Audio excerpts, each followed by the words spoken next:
siapapun yang mengaku sebagai dzurriyyat Nabi, dia sendiri punya kewajiban untuk mengkonfirmasi dan membuktikan kalau benar dia merupakan dzurriyyat Nabi. Rasulullah sallallahu alaihi wasallam telah bersabda, "Manidda'a nasaban la ya'rifu kafara billah." Barang siapa yang mengaku-ngaku nasab dari leluhur tertentu, la ya'rifu, padahal dia sendiri tidak mengerti tentang itu, bahkan tidak bisa mengkonfirmasi, tidak bisa membuktikan, kafara billah, maka ia telah kafir kepada Allah Subhanahu wa ta'ala. Dan ini kan terkait dengan isu apa itu klaim dari sekelompok orang yang selalu ngomong ini di sini di darah aneh ini ada darah Rasulullah. Gitu loh, Rasulullah itu kakek aneh apa kakek ente? Selalu ngomong kayak gitu dan sambil merusak agama, menghancurkan ajaran-ajaran Rasulullah.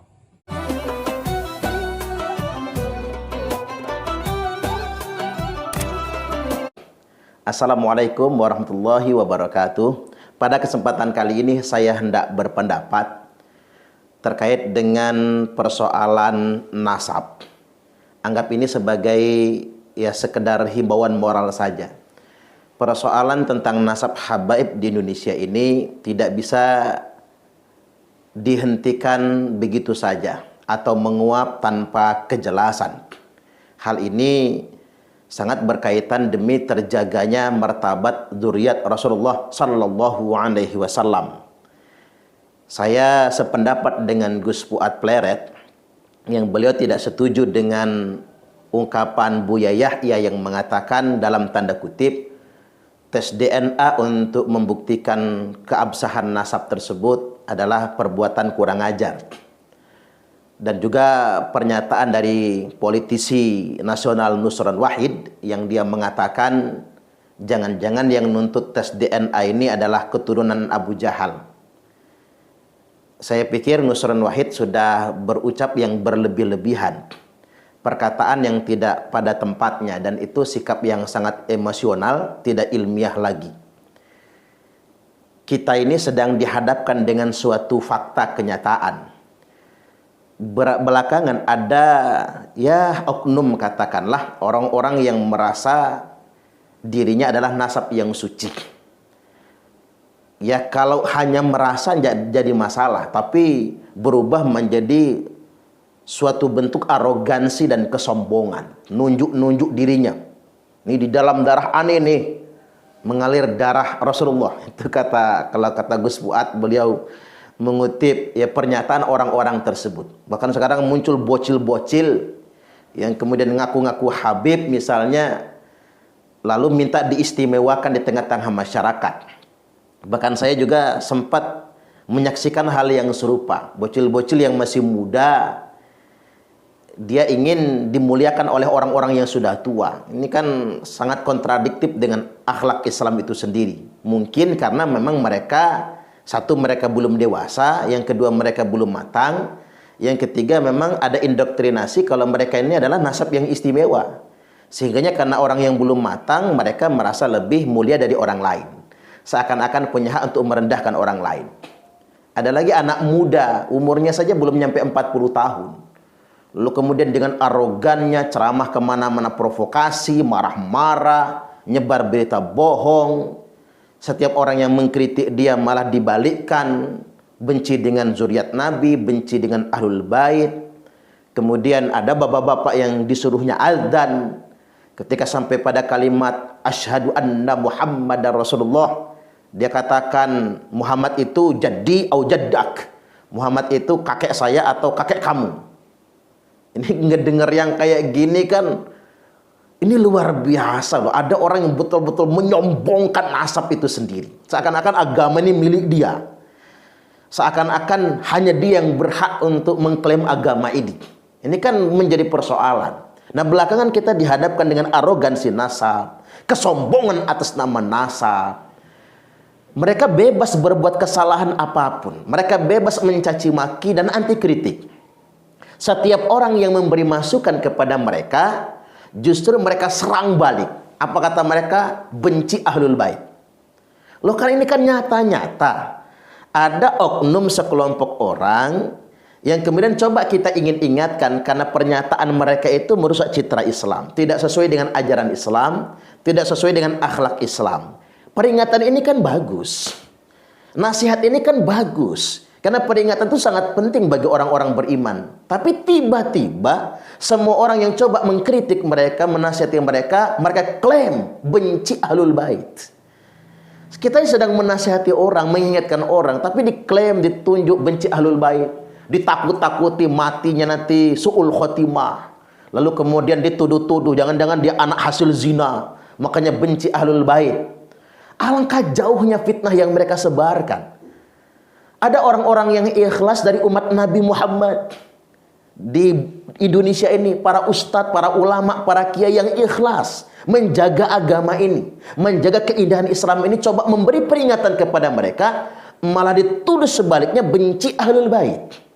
Nah, ini kenyataan yang harus disadari oleh Buya Yahya. Kenyataan ini juga yang harus disadari oleh Mas Nusron Wahid. Jangan kemudian mengklaim secara liar tentunya. Kemudian yang berikutnya, hari ini kita sedang duduk persoalannya begini nih. Ada sekelompok orang yang mengaku-ngaku sebagai zuriat Nabi, keturunan Nabi. Tapi mereka sendiri sampai hari ini belum bisa mengkonfirmasi apakah mereka benar-benar terbukti sebagai zuriat Nabi. Saya berpikir malah begini, wajib bagi siapapun yang mengaku sebagai zuriat Nabi untuk membuktikan kalau nasabnya memang tersambung kepada Rasulullah sallallahu alaihi wasallam. Karena begini, Nabi itu adalah Nabi kita semua. Nabi itu bukan milik para habaib. Nabi itu diutus untuk segenap alam semesta ini. Wa ma arsalnaka illa rahmatan lil alamin, dan tidaklah kami mengutus engkau Muhammad kecuali untuk menjadi rahmat bagi sekalian alam. Nabi itu rahmat buat segenap alam semesta ini, bukan milik klan tertentu, bukan milik kelompok tertentu saja. Maka siapapun yang mengaku zuriat beliau, saya pikir sih punya kewajiban untuk mengkonfirmasi dan membuktikan kalau memang dia adalah keturunan Nabi. Dan yang jelas, cara pembuktiannya bisa melalui metode penelitian kitab nasab. Ketika tidak bisa ditempuh dengan metode kitab nasab, ternyata nasabnya tidak tersambung, maka ada tawaran tes DNA atau tes DNA. Saya pikir ini langkah yang ilmiah, langkah yang positif sekali, agar kita tidak salah mencintai seseorang, tidak salah mengikuti seseorang, apalagi yang kita ikuti malah justru menyebarkan dakwah Islam yang penuh dengan caci maki dan kebencian. Baik, karena kita sedang membicarakan Gus Fuad pada kesempatan kali ini, ada baiknya kita menonton komentar sentilan Gus Fuad baik terhadap Buya Yahya maupun kepada Mas Nusron Wahid. Kita ambil hikmahnya. Ini ada bertebaran itu pernyataan Buya Yahya Cirebon ya, yang tidak cocok dengan Syed Agil Sirot. Jadi tentang tes DNA, dan intinya kan Buya Yahya tidak setuju tes DNA, dan ada kosakata kurang ajar itu menuntut tes DNA. Ya kita lihat dulu lah, Buya Yahya kan memang dekat dengan Rizik Syihab, ada fotonya, ada videonya juga ya. Kemudian apakah Buya Yahya itu kura-kura dalam perahu atau gimana gitu loh. Tes DNA kaitannya dengan penentuan dzurriyyat Rasul atau tidak, ini bukan sekedar nasab. Sebelum nasab, jadi kan gini logikanya. Nasab kan ditentukan oleh pernikahan. DNA-nya sama kalau di luar pernikahan, di dalam salah satu versi fikih Islam itu tidak dianggap bernasab kan gitu. Nah ini kaitannya itu begini. Entah bernasab entah tidak, DNA-nya itu aja belum terbukti. Dan ini kan terkait dengan isu klaim dari sekelompok orang yang selalu ngomong ini di sini di darah aneh ini ada darah Rasulullah. Gitu loh, Rasulullah itu kakek aneh apa kakek ente? Selalu ngomong kayak gitu dan sambil merusak agama. Menghancurkan ajaran-ajaran Rasulullah. Gitu loh. Makanya kalau you bilang di darah you ada darah Rasulullah, tes DNA wajib itu. Gitu loh. Jadi tes DNA itu di kitab-kitab fikih nggak ada. Loh iya memang dulu kitab fikih itu ditulis ketika belum ada teknologi tes DNA. Gimana sih? Jadi yang yang pinter lah, baca kitab yang banyak itu perlu penting, tapi logika itu harus dipakai. Tuh loh, karena Islam itu untuk sampai hari kiamat. Semua perkembangan kehidupan manusia, antropologi, sosiologi, teknologi, dan yang lain-lain, itu harus dipakai untuk apa itu menguatkan Islam. Gitu loh, jangan tes DNA nggak ada, husnudzon. Iya, kalau orang nggak ngaku nggak apa-apa. Kan kaidahnya siapa yang mengaku-ngaku, dia harus membuktikan pengakuannya itu. Ya, betul. Apa yang dikata Gus Fuad jelas. Ya nggak jadi masalah ketika orang nggak mengaku-ngaku, dia mengklaim. Ini sudah mengklaim, lalu dibarengi dengan arogansi. Makanya saya juga sempat bertanya-tanya, pantas nggak sih mereka itu mengaku sebagai zuriat Nabi? Wong akhlaknya sangat bertentangan dengan akhlak Nabi. Ini kan muncul tanda tanya yang sungguh luar biasa. Maka munculnya Kiai Imad. Kiai Imad ini sekarang dikasih gelar Syekh Nawawi Muda dari Tanah Banten. Munculnya Kiai Imad ini juga saya pikir ini bagian dari takdir Allah, bagian dari kehendak Allah. Dan bahasa sederhananya begini, seakan-akan memang Allah memilih Kiai Imad untuk membongkar semua kesombongan tersebut, karena Allah nggak suka dengan kesombongan. Al-kibru batarul haqqi wa ghamtun nas, karena kesombongan itu menolak kebenaran. Ya, karena mereka merasa nasab yang suci, kebenaran dari manapun mereka tolak. Wa ghamtun nas, lalu merendahkan sesama manusia. Merendahkan sesama manusia, merasa nasabnya lebih mulia saja, itu kesombongan yang tidak disukai oleh Allah Ta'ala dan Rasulnya. Maka betul kalau kata Gus Fuad, seandainya mereka nggak ngaku-ngaku, ya nggak jadi masalah juga sebetulnya. Ini sudah mengklaim, sombong pula. Ini kan merusak citra Islam sebetulnya. Baik, kita lanjutkan ya. Jadi mana-mana ngaku sebagai membawa darah Rasulullah. Ya tes DNA dong. Dan nggak berani kan? Iya. Dan garis nasabnya pun terputus kan?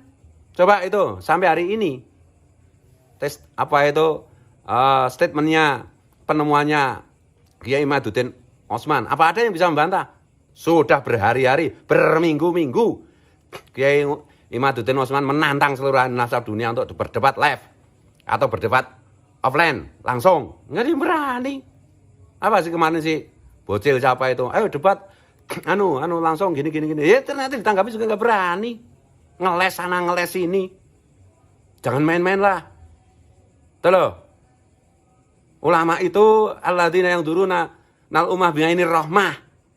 Kan paham itu Bu Yahya? Tuh loh. Ini saya bernasihat kalau mau, kalau enggak ya jangan ngaco kayak gitulah. Jangan bodohi orang-orang yang tidak paham lah. Jangan bodohi rakyat kecil, jangan bodohi umat Rasulullah. Yang perlu dibela itu umat Rasulullah yang di bawah. Karena Rasulullah itu adalah sahabatnya fakir miskin. Aku ini sahabatnya fakir miskin. Bukan sahabatnya para pembesar. Bukan sahabatnya orang-orang hebat. Jangan bela orang hebat, ulama itu. Bela fakir miskin, fakir ilmu, fakir harta, fakir dan lain-lain itu. Ini umat Rasulullah sedang dibodohi.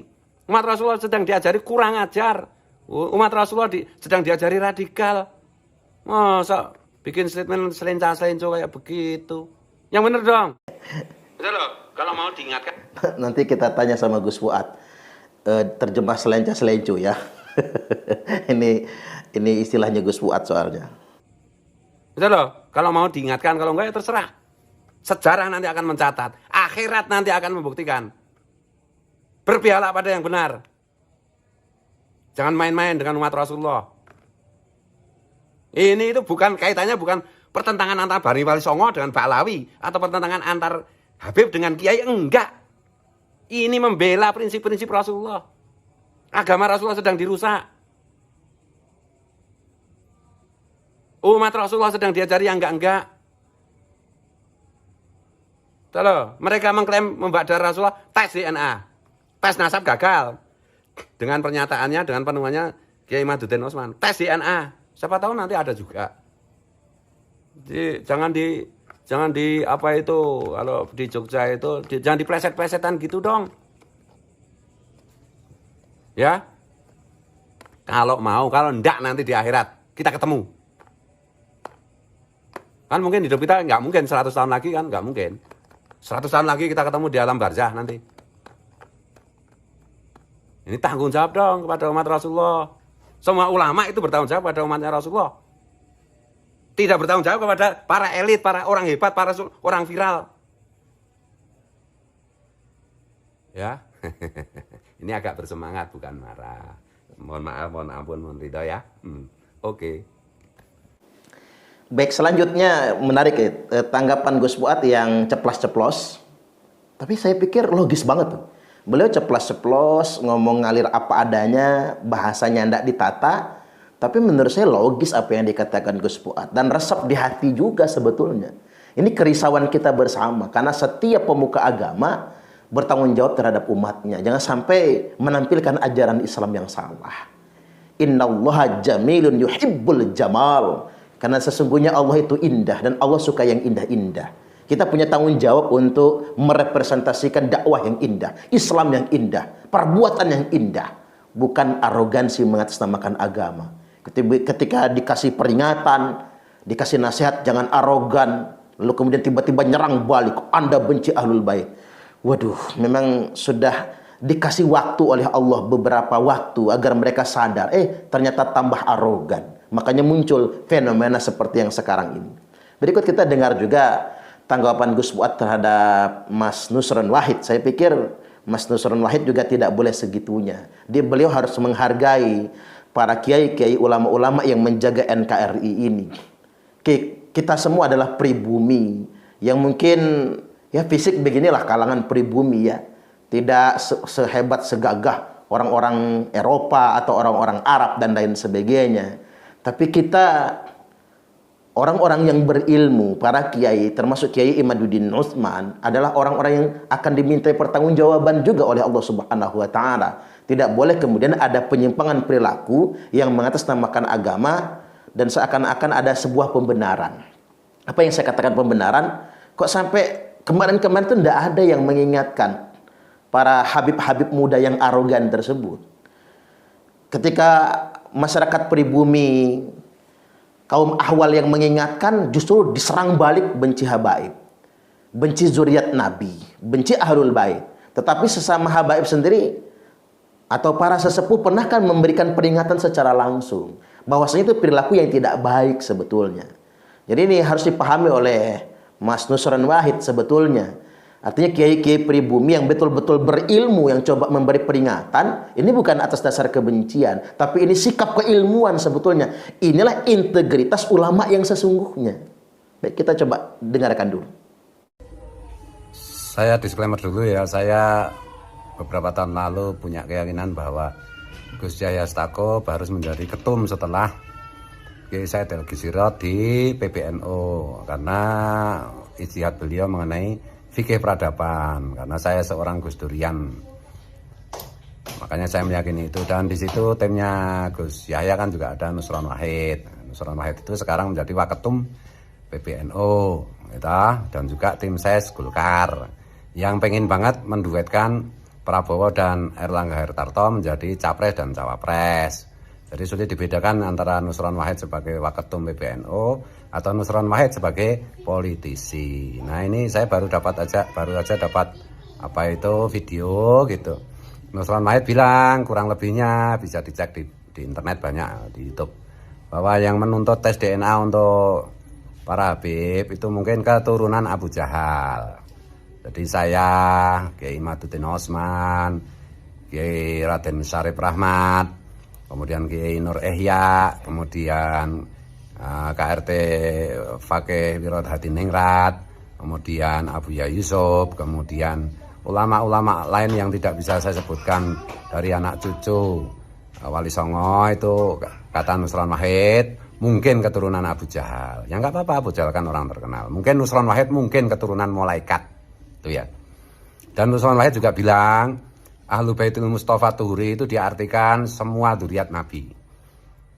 Nah, padahal Habib-Habib sendiri itu tes nasab maupun tes DNA juga nggak terbukti sebagai dzurriat Nabi. Seandainya apa itu keturunan Nabi beneran, nah ini Nusron Wahid itu sengaja membohongi umat gitu. Ahlu Baitul Mustafa Tuhuri itu Ahlu Baitnya Rasulullah itu jumhur ulama sepakat itu hanya Rasulullah, Fatimah Az-Zahra, Sayyidina Ali, Sayyidina Hasan, Sayyidina Husain.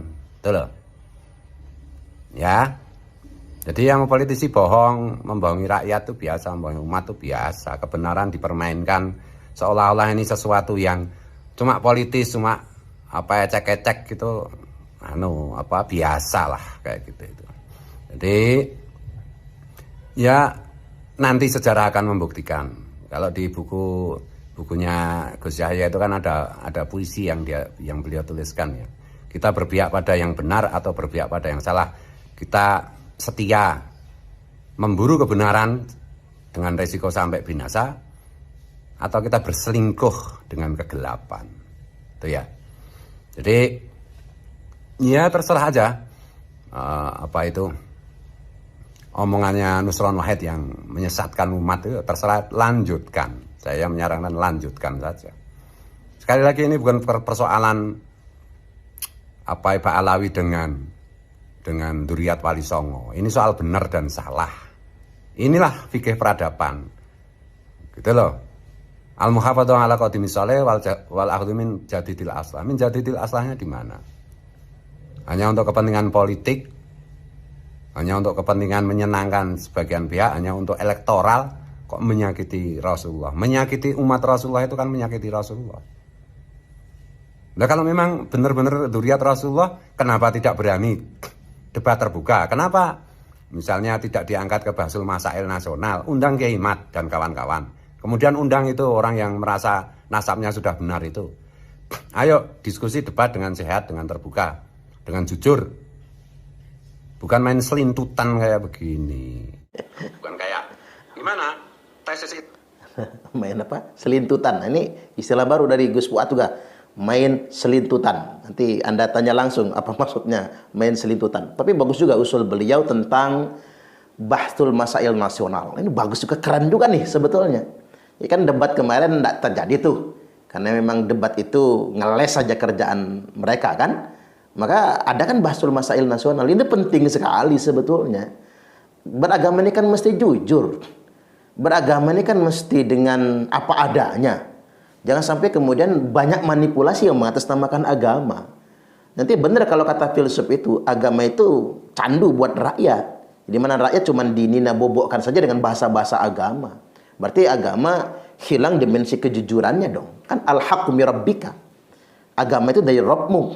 Kebenaran itu dari Rabbmu. Al-haqqu min rabbika. Kebenaran itu dari Rabbmu. Jadi kebenaran dari Allah ini harus diwujudkan. Tidak boleh dimanipulasi oleh hawa nafsu sekelompok orang sebetulnya. Kita lanjut. Gimana? Tesis ilmiah kok dijawab dengan fitnah. Iya, ini penting ini. Tesis ilmiah kok dijawab dengan fitnah. Jadi apa yang dilakukan oleh Kiai Imaduddin Utsman itu kan tesis ilmiah dan itu penelitian, sumbernya jelas. Tapi tiba-tiba beliau di-framing sebagai pembenci habaib, pembenci ahlul bait, pembenci zuriat Nabi. Kok sesuatu yang ilmiah lalu kemudian ditangkap secara emosional, malah ditanggapi dengan fitnah. Nggak sedikit loh ustadz-ustadz kiai-kiai pribumi yang difitnah benci ahlul bait gara-gara mengingatkan mereka. Nggak sedikit. Ya termasuk saya. Termasuk Gus Fuad kan begitu. Dan kiai-kiai yang lain. Saya pernah diviralkan si Supak. Nyebut nama saya aja nggak lagi lengkap. Bukan Suparman gitu. Si Supak pembenci ahlul bait. Nanti matinya su'ul khotimah. Sampai segitunya. Diviralkan di grup-grup WhatsApp. Dan saya tidak pernah merespon fitnah yang disebarkan itu. Saya serahkan semua kepada Allah. Nah inilah buktinya sekarang. Karena mereka suka menyebarkan fitnah, akhirnya Allah bongkar semua siapa sesungguhnya mereka itu. Kita lanjutkan. Gimana itu? Kalau dibilang setan juga nanti ya marah. Tesis ilmiah itu ya didebat dengan ilmiah, bukan dengan fitnah, bukan dengan framing.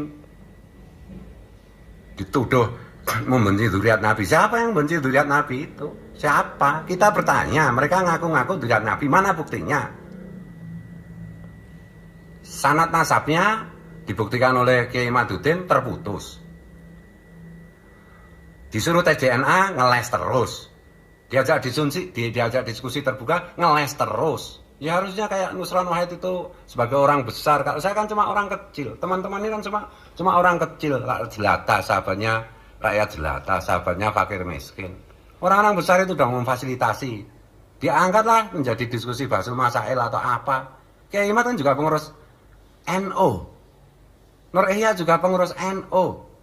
Abi Yusuf juga pengurus NU. Kalau saya itu udah lupakan saya nggak penting. Saya itu mungkin orang NU, mungkin PKI, mungkin apa, terserah lah. Betul, bagi saya itu umat Rasulullah harus dibela. Jangan membela elit. Jangan membela, kalau kiai, orang yang ngaku durian Nabi nggak usah dibela, pasti menang. Ini bahaya masalah itu. Kebenaran ada kebenaran. Betul, seron. Jadi, ya nanti sejarah akan bicara lah. Kamu tuduh saya atau ke Imat atau siapapun provokator, pembenci duriat Nabi, perusak agama, pengadu domba, Syiah liberal, dan yang lain terserah. Saya tidak akan mundur. Kebenaran harus diungkap. Kalau nggak berani ungkap kebenaran, nggak usah ngeles, nggak usah memfitnah. Bilang aja cemen, bilang aja pengecut. Tuh loh, sukanya itu orang kalau udah dapat posisi, jabatan, popularitas, melupakan umat Rasulullah yang di bawah. Bangsat nggak kayak gitu itu? Tuh loh. Coba nanti sejarah akan membuktikan. 2-3 tahun lagi. Saya jadi ingat Gus Dur dulu juga dikhianati oleh orang-orang yang bukan siapa-siapa, kemudian dijadikan orang oleh Gus Dur, dan kemudian Gus Dur juga dikhianati. ke-NU-an saya adalah Gus Dur. Saya memahami Gus Dur seperti ini. Terserah kalian. Saya tidak akan mundur. Saya yakin Kiai Imat juga tidak akan mundur. Kiai ulama-ulama Banten, ulama-ulama Jawa Timur, yang durun al-ummah bingaini rahmah tidak akan mundur. Terserah kalian framing kayak apapun, kalian fitnah kayak apapun. Kepentingan negara, kepentingan umat Rasulullah, kepentingan Islam jauh lebih penting daripada jabatan, daripada uang, daripada amplop, daripada popularitas, daripada telek mencret semuanya. Ya, maaf ya, saya agak keras. Kaulan baligo. Maaf ya, Son. I love you.